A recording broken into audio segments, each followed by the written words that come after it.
Hi everyone, Niamh here and welcome to my art journaling channel. Today we're going to be doing an art journal layout using a neutral palette. So I'm working my Dina Wakley art journal and I'm working on one of the canvas pages. I'm starting out by just putting on the thinnest layer of gesso onto my canvas. Now the reason I'm doing this is because for this technique I want to work wet on wet, and I find by having a little bit of gesso on the page it just helps everything blend together much more smoothly. So with this page I've decided to use an awful lot of neutral colours. So I'm using all Dina Wakley paints in this, and I started off with elephant. I'm using a bit of the metallic, I think it's called gilt, to just add a little bit of bronze colour. Some of the buff, again just to work it all in. And then I'm going in with a bit more of the elephant. So it's to try and get a sort of very vintagey, grungy looking background. Now this is a kind of an abstract design. I'm starting off with some circles and I'm using Sedona, which is a sort of an orangey red colour, and I have to admit it's not a colour I really have used much before. I did buy it thinking I'd really like it, and it's just been sitting there. It's not one of my go-to colours, but I love it using it with this neutral palette. It just really picks up those warm undertones. And the colour I'm just putting on here is some of the umber. Again, it's a really warm dark brown colour. It's always a grey brown, which works really well, and some of the olive. So they're all sort of very warm, very neutral colours. With the background I'm just adding in some of those colours just to make the circle sort of not feel like it's hanging out on its own. Now the great thing about working wet on wet is the paint obviously isn't dry, so you can scratch and scrape into it. So I was using a silicone brush to sort of journal into it, and then I'm using a sharpened Stabilo pencil. The great thing about using the Stabilo pencil is because it's water soluble, by using it on the wet paint it starts to activate it, so you sort of get some light pencil lines and then you get some of the darker lines where it's been activated by the water. Because the background was looking a bit muddy, I decided to brighten it up a little bit by adding some of the blue just in one corner, and I really like the balance of that. It sort of comes up against all the other colours really nicely. This was working outside my comfort zone, I have to say.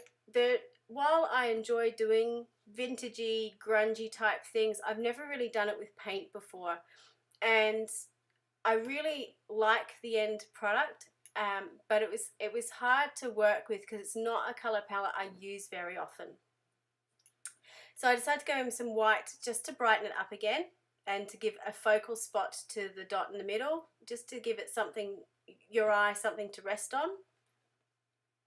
And then when the paint page was mostly dry, going back in with Stabilo pencil to add a little bit more darkness around those circles, so to define it a little bit more.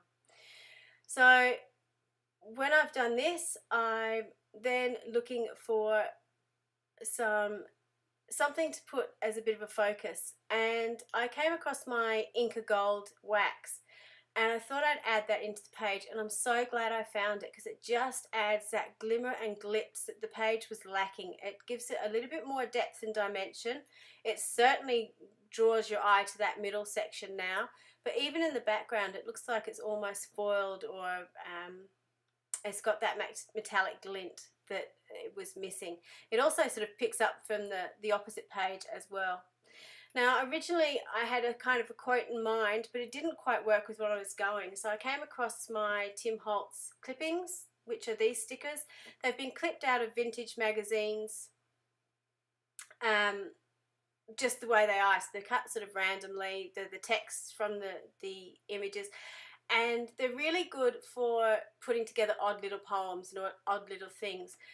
But because there's so many phrases, it's really hard to sort of keep them all in your head of what works together and what doesn't, which is why I'm spending an awful long time looking at the image.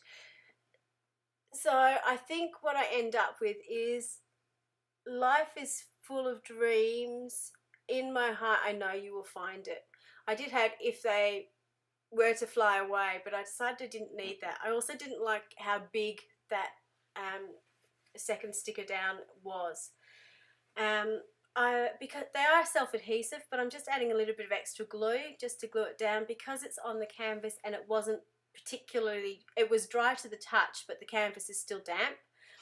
And I've decided to go around with the Stabilo oil pencil just to add a little bit of shading and shadowing to the words so they pop out just a little bit.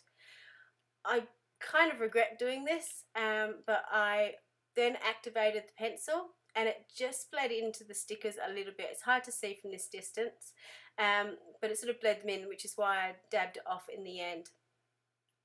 So that's pretty much this page. It came together really, really quickly. It was fun exploring a palette that I don't usually use, but it's something I will probably come back and use again in the future. While I was looking at it, I thought it needs something more because you know, white space and me just don't go. And I got the Dina Wakley scribble stamps out, which I'm really glad I did. And then I decided with some brown ink I might put in some of the texture stamps in the background just to add a little bit more texture. So I was doing that with just the mic making texture, but then I came across my darkroom door stamps and the circles really jumped out at me, and I'm so glad I added them because it just finished this page off and just balanced it a little bit and added that extra element into the page just to tie it all together. So that's the page basically, really simple. A fun palette to use. It's something I'll go back again to use, and I'll certainly use the Inca Gold on some of my pages again. I hope you enjoyed watching this, and I will see you next time. Thanks for watching. Bye.